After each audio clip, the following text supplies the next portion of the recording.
When you've been doing aggregate demand, you know that aggregate demand is going to be the total spending that would be done at various price levels in the economy. And total spending is made up of consumption spending, government spending, business spending, and international sector spending. So C plus IG plus G plus XN. Now we're going to do something called aggregate supply. Aggregate demand is never going to be shown by itself from now on. You'll never see it sitting by its lonesome. It'll always be accompanied by an aggregate supply curve, either one aggregate supply curve or two. There are two aggregate supply curves. There's a short-run aggregate supply curve and a long-run aggregate supply curve. So we're going to concentrate right now on the short-run aggregate supply curve, which is a funky-looking curve. It has three parts to it. The beginning part is horizontal, and that's going to come at very low levels of real GDP.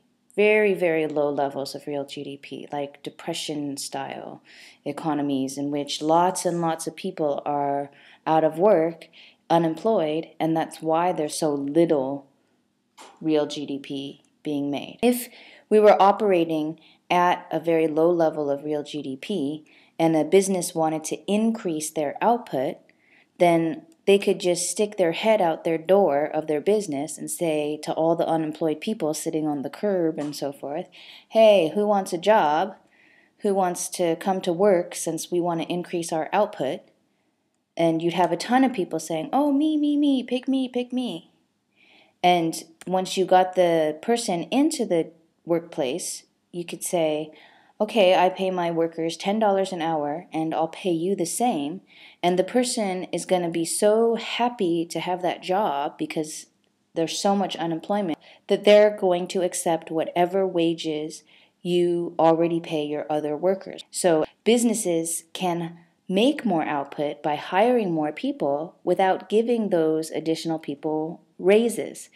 So if you pay a worker $10 to make a skateboard and you therefore charge $12 when you sell the skateboard, the next worker that you hire, they're going to make a skateboard also for $10 and you can sell it for $12. So the product prices can stay the same if you pay your workers the same amount each time you hire a new worker. So price level won't change. And that's the way it is when you have a depression-style economy in which there's lots of unemployed resources. So short-run aggregate supply curve at very low levels of real GDP will be horizontal. But then we get into a situation where it becomes upward sloping, and this means that you've reached the point where it's not Great Depression-style economy anymore. You do have lots of people who are working, and there aren't so many unemployed people anymore. So the businesses are going to start to compete to get the last remaining workers to come and work for their company instead of the company across the street. This person says, come and work for my company because we want to increase output. And the worker says, well, I don't know, because I had an offer across the street. And you say, oh, okay, well, I'll pay more than what they're offering. Then you're going to have to raise the wages of everybody else who you have hired to work for your company, because it's not fair if you pay new guy more money than what you pay your workers who are already working for you. So you have to raise everybody's wages in your workplace to get this person to come work for you, and that's going to increase your costs of making your product. If the cost of making each skateboard or something like that increases, then you have to increase the price of your product. So prices of products across the economy will increase, and that's an increase in price level. So that's why as output, real GDP is a measure of output, as output increases in this intermediate range, the price level is also going to increase. Then we reach the vertical part of aggregate supply, and at the vertical part of aggregate supply, this is the level of real GDP where all available resources are already making stuff. They're already hired. They're already being used and working to make goods and services. So this is like the maximum amount of output a country can make. It means all of their scarce resources that are available are making goods and services. And that level of real GDP that aggregate supply goes vertical at is called capacity real GDP. Right before that level of real GDP will be potential GDP. That's the GDP that would be made if the economy achieved full employment. And full employment, remember, doesn't mean that everyone's working. It just means that you've achieved the natural rate of unemployment.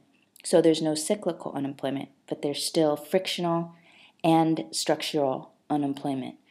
So there's not everybody working like capacity GDP, but you at least have no cyclical unemployment, and that's everything that economists want, is just to have no cyclical unemployment.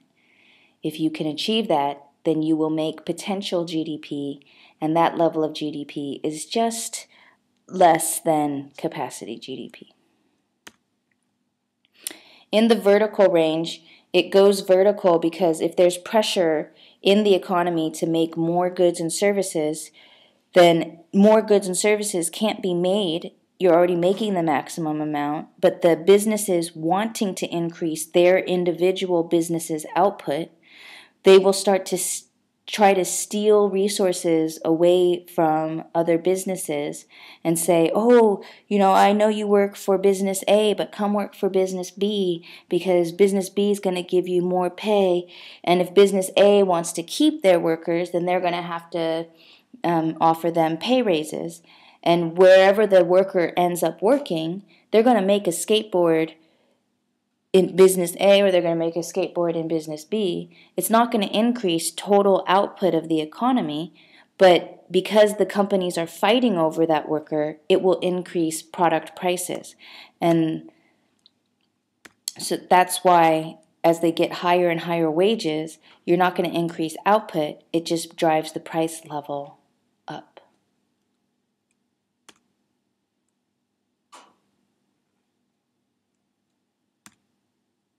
So that's the three sections of aggregate supply.